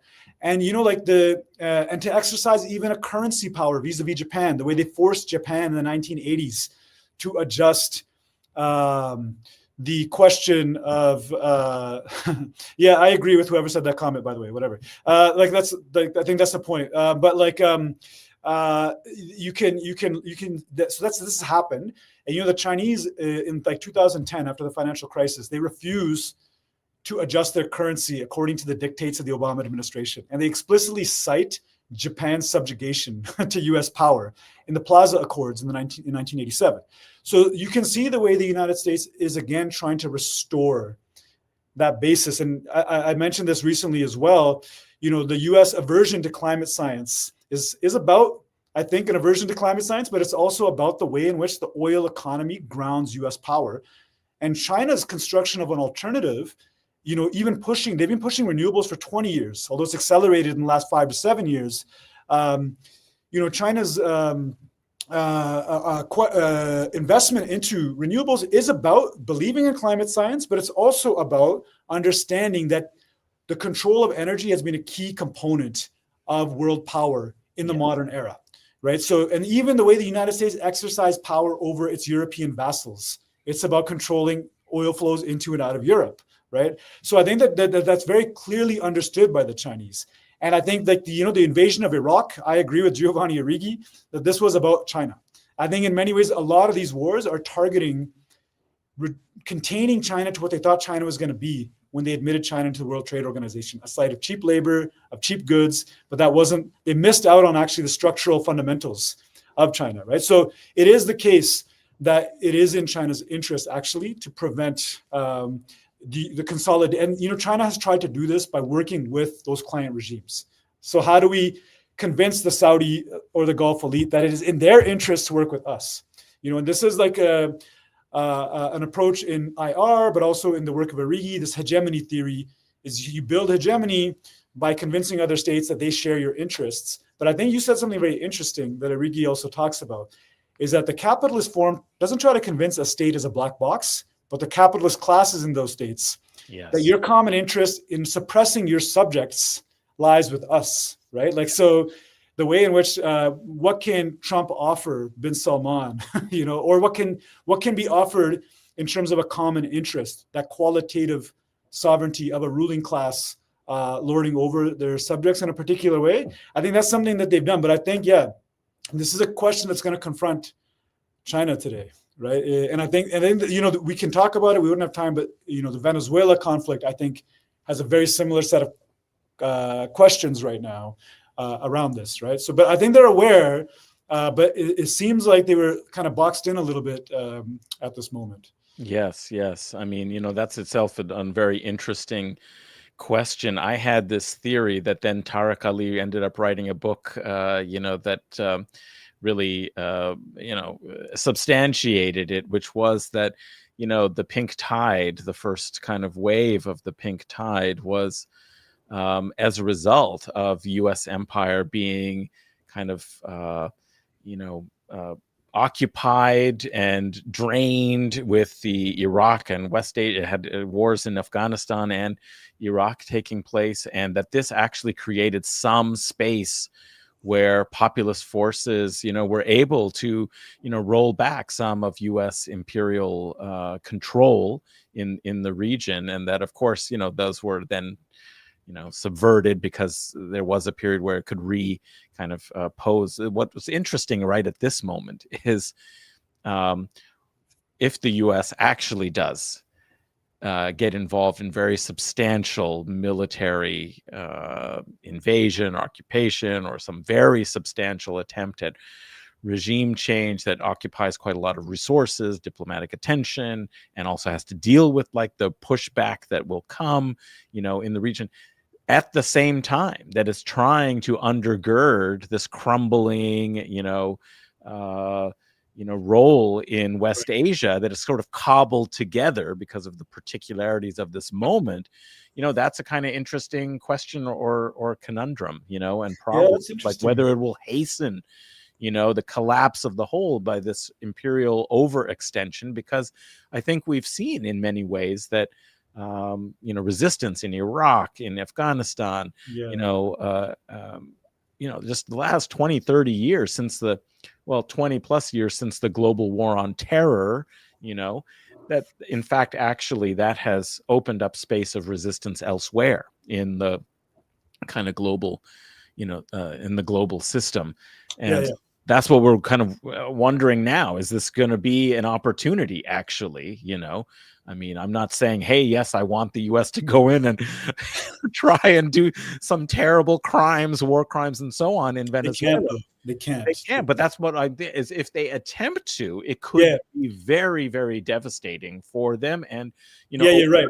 You're right. open up, resistance and possibilities around the world, to seize this opportunity. And so that brings me to the other half. Like, we've talked a lot about sovereign development, and we've been talking about imperialist war, but really to talk about why imperialist war, right? We Yeah. think of imperialism, as subordinating others. It's basically undermining the sovereignty of others geopolitically, economically, and so forth, in order to perpetuate the benefits and the gains for a particular class, Yeah. leaders of the empire. But why particularly imperialist war? And is that a strength or a weakness, when it actually has to engage in war? I mean, it seems to me, when it was able and much more able to deploy the sanctions regime to suffocate people through its control over the financial system, but with the weakening, you might say, of like the US as the reserve currency and the rise of other alternative networks of trade that are a little less prone to being derailed simply by US. I mean, I did read this interesting report Arnaud Bertrand wrote about this, one of the ICC judges from France. Basically, his life is ended because he can't do anything. But that's because Western Europe is completely within the network of the empire. So it's very easy to put any sanctions and everything's closed down. But Iran is producing all kinds of missiles, is doing all kinds of things because it is forging different kind of networks to evade these sanctions, right? So that seems to me, if you're really strong, you don't actually have to engage in imperialist war. You can do it through other means and mechanisms. What's your analysis about the importance of imperialist war in the system? So I think, in my view, you're right. So this is a really important discussion, because capitalism is often understood in a narrow Western form of Marxism. Capitalism is understood as operating not necessarily by extra economic force, but by the dull compulsion of economic relations, right? But I think, just as Marx talked about primitive accumulation as being the foundation of capitalism on force, capitalism is a global system from its origins, and war is core to the emergence and reproduction of capitalism, in two registers, I will say. One register is it creates the conditions for the denial of sovereignty. It creates the conditions for this value transfer. But another one, and I don't mean to keep picking on Benji, I just saw this point he made, is that war becomes a site of accumulation itself. And that becomes a contradiction, because your military-industrial complex will actually not be a rational war machine, but war will become a zone of profits when profits have a crisis elsewhere. So there is something really foundational about war to imperialism of the capitalist sort that I want to unpack. I'm going to come back to this, but just before I forget, and I apologize to you, Adnan, and your readers for being a bit maybe all over the place here, but I just don't want to forget that what we were just talking about, sovereign development and anti-imperialism today, and this question of the region, one thing we didn't emphasize is actually the Saudi-Iran detente. The key ingredient was Ansar Allah. What drove them to the Chinese was that the Americans could only say, because they couldn't defeat Ansar Allah, so they could only, the only thing they would say is, we'll give you more weapons. And the Saudis would say, well, we keep bombing them, but they keep standing up. Like what Trump said in May, wow, these guys are tough, they're brave, because they threw everything at Ansar Allah. And the Chinese said, basically, we have a different framework, not a war on terror framework, but a global development initiative. So integrating Iran into the region, a certain kind of investment capital, this can enable a certain type of stability that you're not going to get from them, right? So I think even today, just to go to what you were saying, a force like Ansar Allah will continue to hold the keys of what is to come. So the United States can threaten or whatever, but we can't lose sight of the structuring power that has been built by the Ansar Allah challenge to the basis of imperialist war, right? And so what now, to get to this question of imperialism, what I would say is, number one, imperialist war, because imperialism, what is it? It is about a empire or a political entity denying sovereignty to either a single state or a series of states. And I've said this before many times, we can't understand the condition we're in without understanding the distinction between colonialism and imperialism. So, colonialism, you can think about, again, Zionism is the colonial question, America as the imperial question, right? So imperialism is built on the denial of sovereignty systematically, not on a one-to-one basis. But capitalist imperialism is not about a denial of sovereignty over territory. Capitalist imperialism is about denying sovereignty, to where you started us off, Adnan, over the flows between territories. They can allow you to be, under capitalism, you can be a sovereign. So, the Chinese empire in the 19th century is never totally colonized or subjugated, but it's effectively reduced to a country that has no sovereignty over the flow of capital into and out of China. Just like Iran in the early 20th century. Yeah, exactly. Just like Iran. So now this is something, now why this matters is if we go to, it provisions capitalism with a price-setting power over the peripheries. If you control the port of Hong Kong, you have a price-setting power now. And this is we can't get into it in details, but this price-setting power is what will provision the stability of the capital-labor contradiction in the core, because this is what allows you to contain inflation. This is what allows you to both generate profits and suppress wages and allow your workers to purchase goods and act as consumers. You need a price-setting power over the peripheries, right? And now this is established through military violence in the first and last instance. But war returns time and again under capitalist imperialism. So what I would say is the military question then generates the condition for the economic power of imperialism under capitalism. So the economic power is a power through which the imperialist appropriates the entirety of the surplus. So how does China transform from the wealthiest to the poorest country in a matter of 110 years, right? So you have a total bleeding of the surplus to the imperialist core. Now this generates, it's what Samir Amin calls the economic leg. I laugh because I just can't, I always come to this, but I think it's really clarifying. So this generates the economic base of imperialism. Now, as an anti-imperialist question, then, you're not looking to return to Kanafani. It's a mistake to say, I will get freedom by begging those who hold military and economic power, please recognize me. Please, like the elite in the West Bank today or whatever, please grant us something. It's to challenge imperialism on both of those legs, on both of those bases, military and economic. The history of anti-imperialism is, and this is Fanon, this is really important when we come to Fanon, there's a military challenge, and I think you just laid this out, that you can overcome the military basis. Now, the rule of imperialism, though, is when a people start to challenge that military basis, they challenge the right of the colonizer to exercise economic power in their territory, or they challenge that military basis. International law has always actually held that those people can be subject to genocidal violence. And that's the way it's operated. You can recognize, Hufio, I'm saying his name wrong because I butcher French, whatever the Côte d'Ivoire leader was, Hufio Boigny, I'm sorry, you know who I'm talking about. Like Fanon makes fun of him in Wretched, right? But like in those essays, Hufouet Boigny, Hufouet. So you're closer to, yes. Yeah. So like, anyways, like, so there's this, there's a way in which you can recognize that sort of figure as a sovereign, but not anybody who challenges that can be subject to eliminationist violence. Now, the relationship between the two is when you have a successful military overturning, right? So this is why the essay that you linked to, Two Logics of War, like I just wanted people to remember, so let's say not a conflict, not a war. So there is a genocidal war that needs to be named, but there's another war. It's an anti-imperialist war. That's of necessity seeking to restore the internal basis of sovereignty. But the history of imperialism is it'll move between, like you said, economic and military. So when you overturn through armed struggle, you come to independence. Fanon will say the colonizer says to you really quick, okay, if you want your independence, take it and starve. Thank you. You want your independence, take it and starve, which means they impose a capital strike through sanctions on a country that achieves that internal basis of sovereignty, because now the reality of the history of colonization is you are dependent. Like, Fanon even says, we have the land, but we don't have the means now to mobilize the land because all of the surplus got concentrated in the core.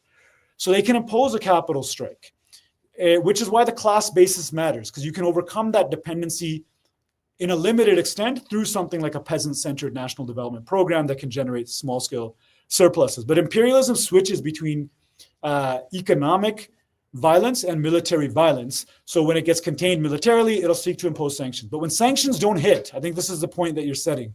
When sanctions don't hit, like in Venezuela, this year, Venezuela starts to reemerge as an oil exporting country in a small measure.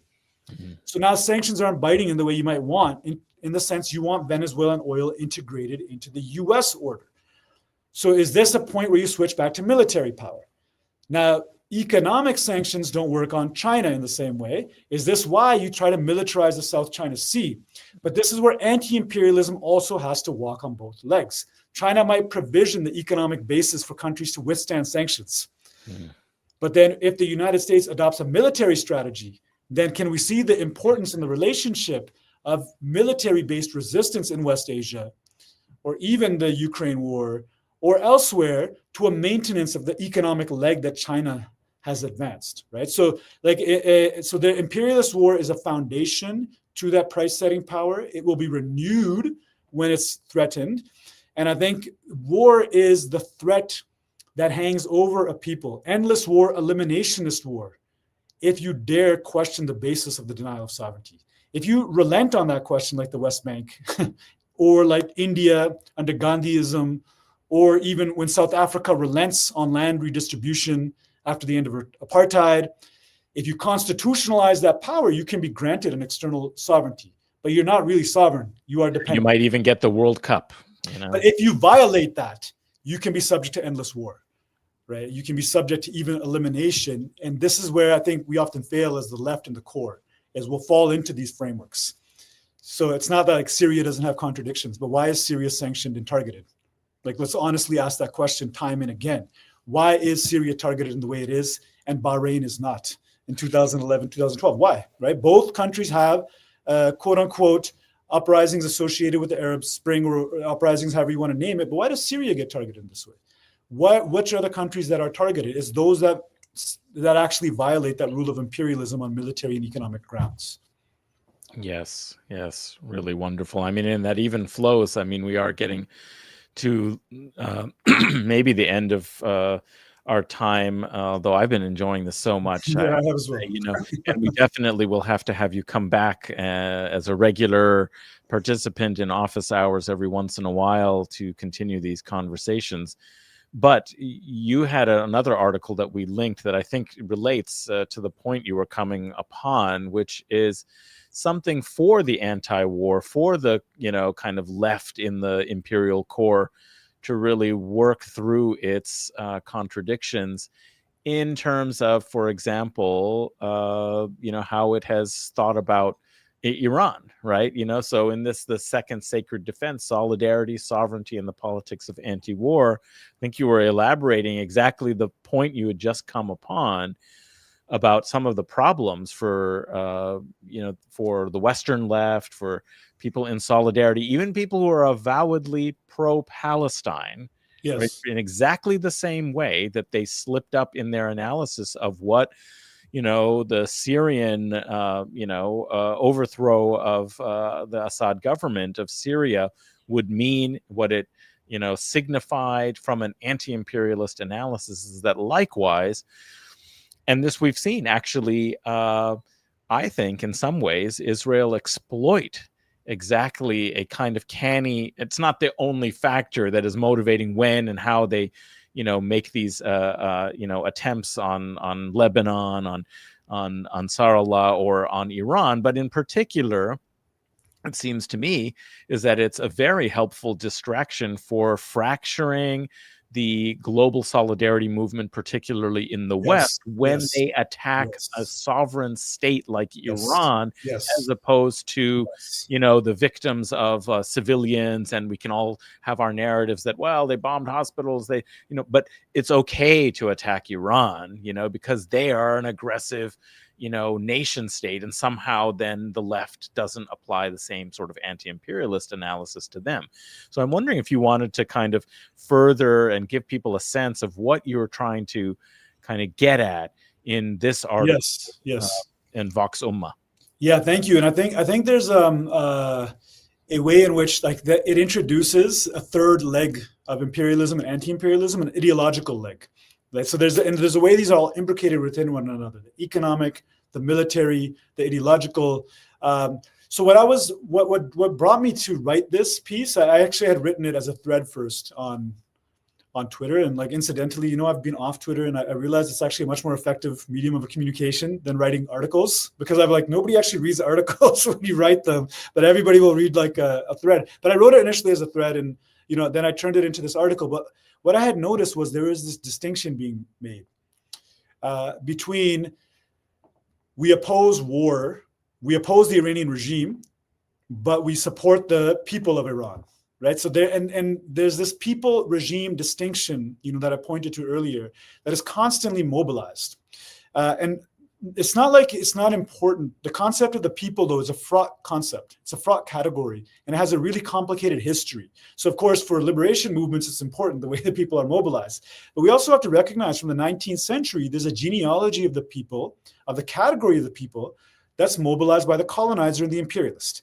So when the British colonized Sri Lanka, for example, they'll do it in the name of the people against a tyrannical king, and they'll end up disarticulating long-standing patterns of authority and governance that are not as neat and tidy as people versus regime, right? So I just saw even the left reproducing this distinction. And why to me that was problematic is because Iran is not being targeted because the imperialists want to target the Iranian people. If they're targeted very specifically because of the specific structure of power, the qualitative form of sovereignty that has been raised up through the Islamic Republic. Now, that doesn't mean, like we were talking about China and the Security Council resolution, that that's the only question. There are many questions, but what's the primary question that bears upon other questions? Even in Iran has never, like Cuba, like other countries, they've never been granted policy space because immediately they're subject to endless war and sanctions because they dare challenge imperialism at its foundations. So this is the primary question with Iran, right? So it's not a question of an abstract general category of the people, because this is something that doesn't exist. People are concrete. They exist concretely in relation to concrete structures of power. So that was one motivation. And then I think before I kind of get into the argument I construct, the point that you make around ideology is very important, because what the imperialists have been wagering on for 4 decades, 5 decades almost, and especially in the last 20 years, is to reorient the primary question away from Zionism and towards Shia, whether what Tony Blair calls the Shia crescent. What should bring states together in the region is not Zionism as the primary destabilizing force, but the Islamic Republic as the destabilizing force.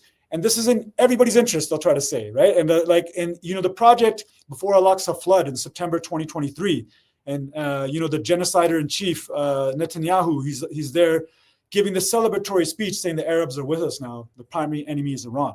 So there is this component that's military, economic, and ideological, and it can extend to the Hezbollah defeat of Israel in 2000 and 2006, but it can also extend to the Iranian Revolution, because the Iranian Revolution is a shot fired against U.S. military supremacy, but also that oil-dollar relationship. The 1979 revolution really challenges all of that. So since then, there's this gambit to shift the primary question to either Iran, authoritarianism, or even the Shia-Sunni split, right? This is something that I think is fueling the way the West intervenes into the Arab Spring, right? The way they try to target Syria in a particular way, with Iran behind them, right? They try to say the problem is this Shia crescent. But the point I was just trying to drive home is, sure, there are contradictions. Not everybody's going to be happy with any state formation. Iran has class contradictions that have emerged because of the program of development that has emerged in relation to sanctions, so forth, right? But the primary question is, it's being attacked. We should have clarity as to why it's being attacked. It's being attacked because it is, to use that language you use, a key source of strategic depth for the region, right? Like it is not controlling proxies. It is an axis that moves in relation to one another.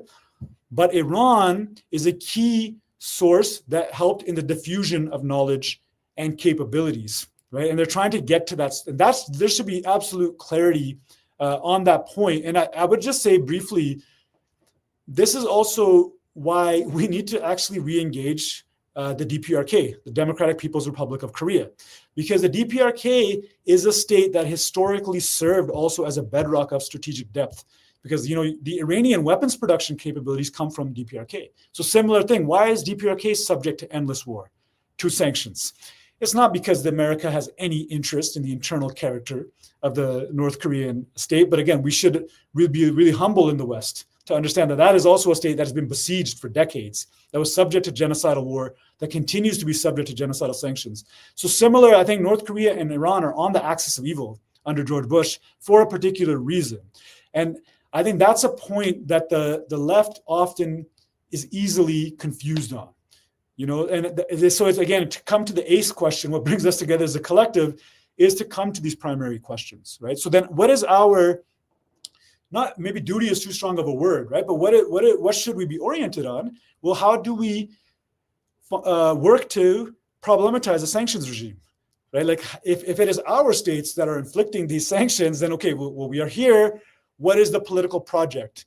What is an anti-sanctions project that can address imperialism at its foundational level? So I was trying to get to that point because I was concerned about this people versus regime distinction that was being reproduced by the quote unquote some elements of the anti-imperialist left. Yes, wonderful. And I think in terms of the sanctions politics of trying to end the sanctions regimes, people who are interested, we did on Guerrilla History I don't know if it was 10-part series on the book Sanctions as War that had different chapters, and we had people come and discuss. And we dealt with Iran, Iraq, Cuba, Venezuela. And it's very important both to understand the particular cases and why, as you're pointing out, some countries are subject to these sanctions and others are not. And also to see it as a systemic kind of response and as a mechanism of war by other than direct, military means. And very often, in much the same way, people versus the regime, people, think that, oh, well, you can impose sanctions and that's somehow better than like intervention or war. You're just targeting some officials and, this is, a more peaceful kind of mechanism of trying to pressure regimes and governments and so on that are resistant to U.S. and Western hegemony. And, I think your work and what you've been discussing and publishing really helps people think through a lot of these issues. And so I've really enjoyed and enormously benefited from this conversation. And me as well. Yeah. And so the Anti-Imperialist Scholars Collective, it has a blog that I've mentioned, and it's a group of, 30 or so, maybe something like that, of people who are contributors to this project. It's a great resource because they have different expertise and people have different emphases.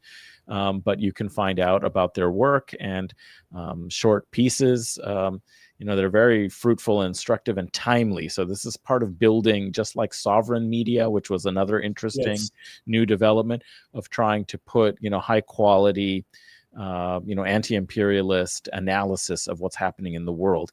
And hopefully also you find office hours and our upcoming struggle session live stream on Sunday, November 23rd at 3 p.m., contributing to that as well in a different format. And we'll be having a great discussion with Nerdine Kiswani, my co-host from Guerrilla History, Henry Hakamaki, Mehmet Ali Arslan, who has a podcast in Swedish and English, who's on Twitter a lot and is a great, activist, pro-Palestine and anti-imperialist activist.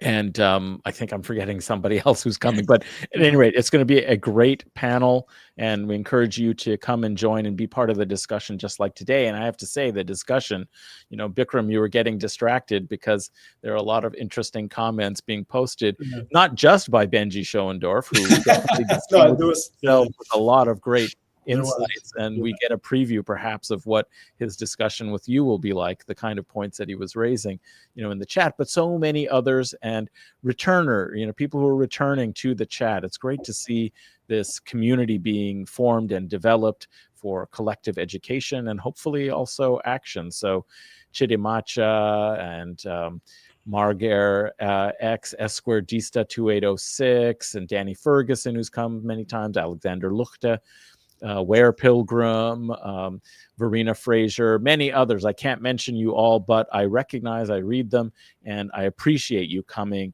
as a, to this discussion. And I think you've learned, you've benefited a lot. Bikram, really, I have to thank you so much. And I hope we'll have you back on very soon. Is there any place you said you're not on Twitter that much? Where I am.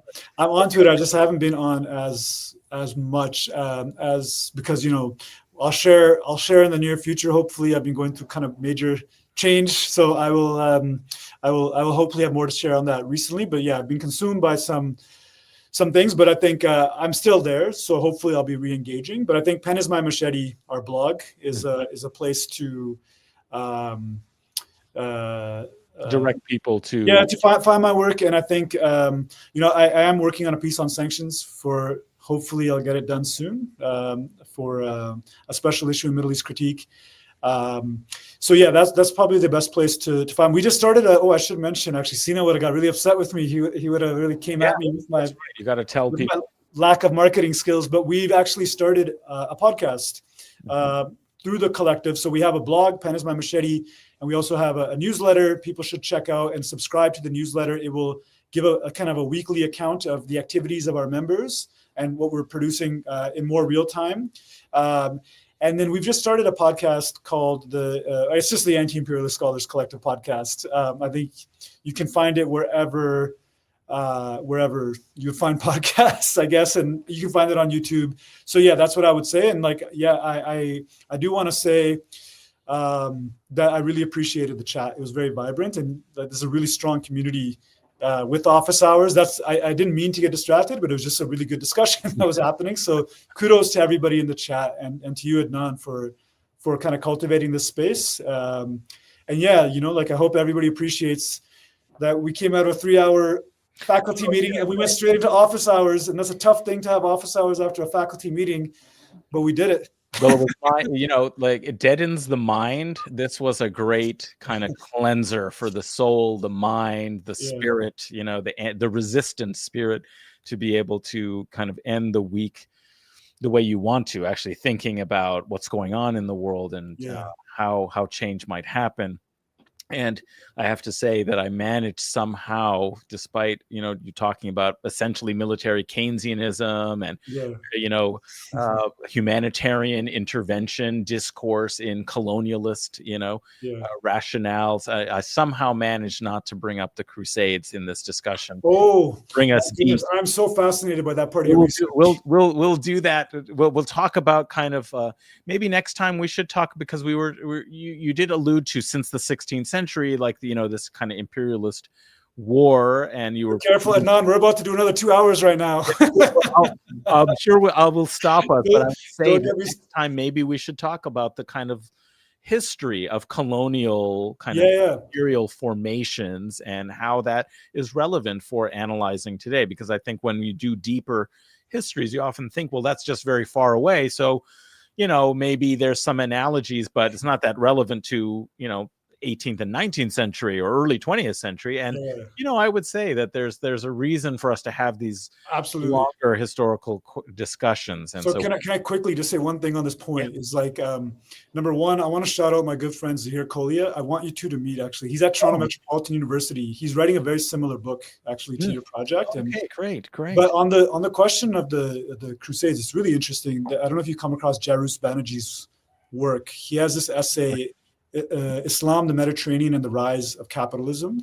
It's really fascinating, because I think there's a category error sometimes that Marxists will make where they confuse markets with capitalism, right? So there's a way in which, the history of commerce and markets is not reducible to the history of capitalism. But he, in this essay, charts out how the Portuguese appropriate the concept. I'm not going to pretend to say the word in Arabic, that becomes capital. Right, there's a way, but it operates commerce operates under a very different authority in the Islamic Mediterranean, right? So, but there's a way in which the Crusades are a site of primitive accumulation, in a really material way, right? Like the Italian city-states that Arrighi will say is the ground zero. Where are they getting their capital? But then also, in my book, I talk about capitalism as also being premised on an appropriation and erasure of a knowledge practice intersection. And so what is the way in which the Crusades also facilitate a form of European appropriation of Islamic commercial forms? Now, it doesn't stay the same because it's mobilized into a very different authority structure. Prophet becomes God, like something else happens. But so, I've been really curious about your work, and I would love to come on and just, I'm not an expert on that, but maybe I can ask you the questions next time. Well, okay, maybe for the or maybe, you can come on to ACE, our ACE podcast. I can come on to ACE and we can do maybe even some kind of collaboration there. But I do want to get the reference for the Banerjee article, and you said you have a friend to be in touch, so this is great to expand the kind of network of trying to increase the historical depth, because things do look different when you reframe it. Like when you have an idea that capitalism started in Birmingham because of the mills in late 18th and early 19th century, you're going to frame your sense of what's important in a particular way. And if you open up the geographies and the temporalities to be able to capture what's actually changing when and how that interacts with other things, you might frame it in a slightly different way. And it's not that this is wrong to do it one way or the other, but if you don't have a kind of fuller picture, you miss then when you're analyzing what's happening in your own world now, because you haven't been thinking in this more kind of comprehensive way. And I just find that this could be helpful.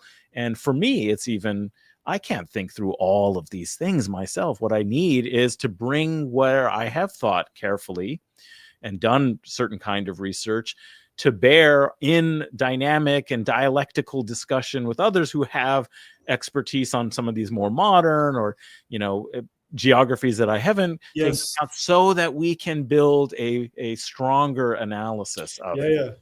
I think on that point, Adnan, like there's a way in which, if we think about capitalism world systemically, so the contradiction is not capital labor necessarily, that's the core contradiction, but there's this core periphery contradiction. And now the core periphery emerges at the site of your research here, right? Because it's a way in which Europe is emerging out of a backwardness in relation to either a Eurasia, Afro-Asia, however you want to frame it. And so then this question becomes, it builds its wealth upon the appropriation, not simply of land, right? But the accumulated wealth of the Song dynasty or the Abbasid Caliphate, or however you want to understand it.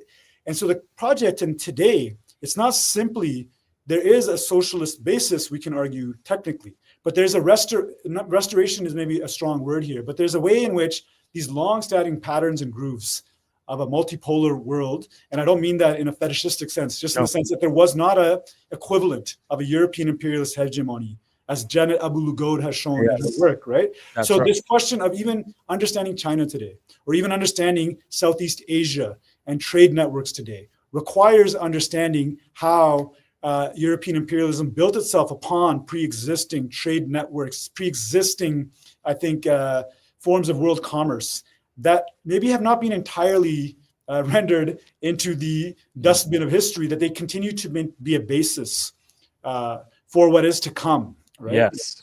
Well, that's absolutely right. I was actually supposed to write an essay, and I'm late on it, and now I've missed there. But it'll be part of this book that I'm working on. But I think it's actually worth doing it as a separate piece. I wanted to do something because it is like the 30th or some anniversary. This year was the anniversary of Beyond European Hegemony, the book you just referred to by Janet Abu-Lughod. And, she was pretty prescient about certain things, because she mentioned that this wasn't, a period where there wasn't a kind of unipolar sort of world. It was, before Europe becomes the West becomes a unipolar, hegemon dominating through colonialism and imperialism. And so it is useful and interesting. She could already see that maybe the world system was changing with like late 80s, when she's writing and thinking about this, is that we're going to be in a phase where there won't be the same kind of architecture of the Cold War world system, but also really recognizing that whatever kind of supposed unipolarity, I think she already understood that whatever supposed unipolarity was going to come with the dismantling, maybe self-dismantling, if you want to put it that way, of, the communist bloc, is that it wasn't really going to be a unipolar moment for very long. Yes. I mean, that's not, so at any rate, but I was going to write something about basically how I think she put her finger on something very important, but didn't really elaborate. She has a small line in there where she says, that, the Crusades were really important in some kind of transition. The way she framed it was much more in that kind of classic narrative of like, it opened up markets, it opened up taste to like, trade and interest in these luxury items of the East and spice and so on. And I don't think that's actually the most important. Of course, that's part of what they appropriate. Yes. Of course, the Venetians appropriate when they make Murano glass, they take its Mamluk glass, but they just, kind of stole it and then, developed it in a different direction. But what's important is actually the relation. So Europe gets integrated because of, this opening up. But what's significant for me is it's the terms and conditions under which it tries to integrate is war. Yeah. And not like, let's just trade and like, get the benefits of like, engaging with you. It's like, let's dominate, take over, and erase your, kind of. So, you should write this. A book that I think you would find very helpful conceptually here is Enrique Dussel, The Invention of the Americas. He has this really important take that I find, the postmodern turn that had happened was like this rejection of reason and rationality, right? It's like, this is a Western imposition. And Dussel makes this point that actually, the point that you make, he's like, they reject actually rational intercourse between nations. So when they're talking to indigenous peoples in the Americas, they don't seek to conduct commerce or trade. What would be reason is that we'd have a reasonable discussion and come to an understanding that might be like a higher rationality through discourse, but they choose violence. And they choose to construct treaties or exchange upon violence. And then the other flip side of that is, I don't know if you've read Mariátegui, the Peruvian Marxist. He has this a book called 7 Essays, and he has one called The Indian Question. He essentially is like coming to Marx's discussion in terms of how you're saying this integration through war. So you don't like transform these countries into capitalist countries. You formally subsume their systems, but now they become subject, an appendage through war to your system. But Mariátegui then says communism in Peru, for example, will be an Incan communism, thinking about this question of historical difference, right? That there is a relevance to the way in which the social forms that had existed that were integrated into European capitalism through war, they can become the basis of what is to come afterwards, right? So I think like that's but I hope you write that. I really, but I saw somebody say, it was probably our guy Benji again, that podcasts are good for ideas, but less for writing.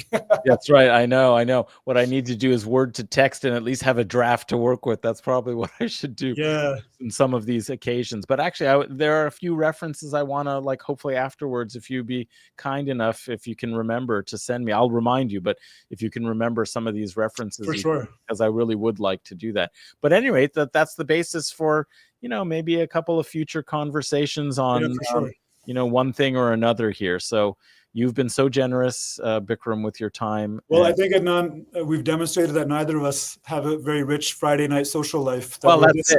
We're just chilling out. That's what's been exposed, is I really don't have anything better to do. This is the highlight of my week, coming in. Likewise. With a guest and, all of this chat and so on. So we'll keep it going. We hope to have it again next week. And please do check out the live streams, folks, and share this one, because the stuff Bikrum was talking about, you're not going to hear a lot of places. Make sure people who need to know, your friends, your comrades, family, your enemies, they need to know too. 100. So at any rate, until next time, everybody, peace with justice and solidarity to you all. All right. Bismillah ar-Rahman ar-Rahim.